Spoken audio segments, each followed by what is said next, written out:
CTV News has learned that a total of 6 children have succumbed to the flu in British Columbia over the last 2 weeks. 9-year-old Ayla on the left died last week. 6-year-old Danielle on the right died at the end of November.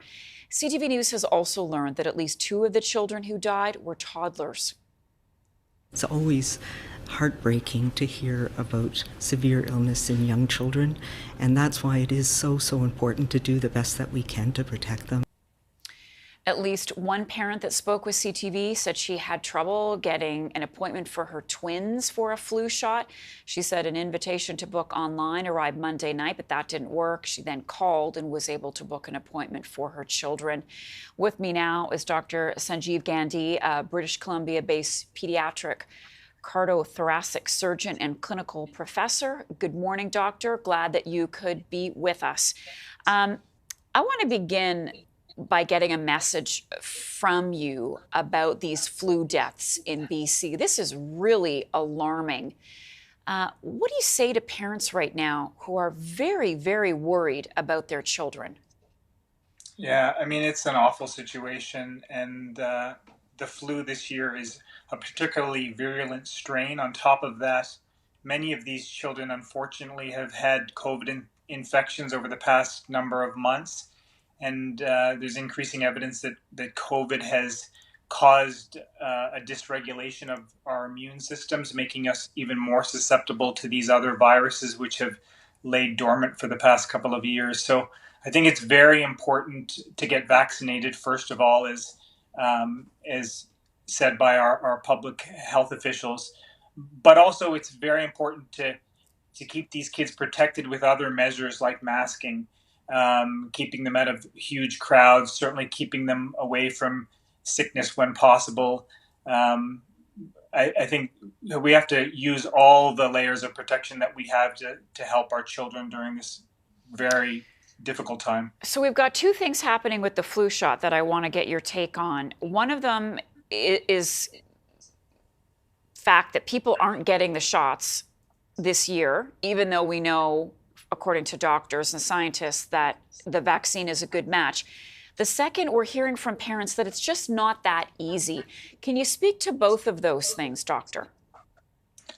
Well, it isn't that easy, and I don't know why it's not that easy. It should be easier. My own daughter is having a hard time getting the flu shot. So that's on the government. The provincial governments need to make it easier, and certainly I can't speak to the rest of the country. I know that BC is doing its part to try to make vaccines easier to obtain for kids. I wish that they did a rollout in schools to make it even easier. I don't know what the rest of the country is doing, but certainly we need to encourage parents to get the flu shot. Unfortunately, as great as the flu shot is, and everybody should get it, the efficacy of the flu shot is still only 60 or 70%.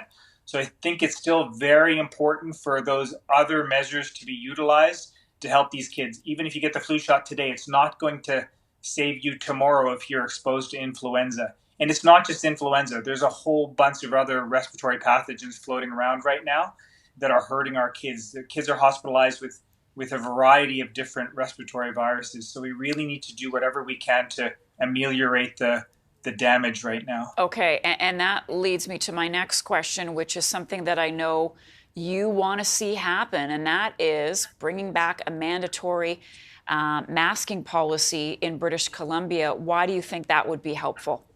Well, I mean, we did so much at the beginning of COVID to help the senior citizens in the population, those that were most vulnerable from this novel coronavirus. And right now we have this plethora of respiratory diseases, not just influenza, but COVID and RSV and enterovirus and rhinovirus and adenovirus. And all of these things are respiratory pathogens. That means that they are transmitted through the respiratory system. And it's obvious that masks help with that. And I'm not suggesting that we should wear masks forever, but to get through this storm, it's the least we can do to help our children, the most vulnerable in our population. And there's no downsides to it. The only thing that's required is the courage to mandate it. And it's clear without a mandate, people aren't going to do it. They're just not going to. Doctor, we'll leave it there for this morning. Dr. Gandhi, appreciate your time with us.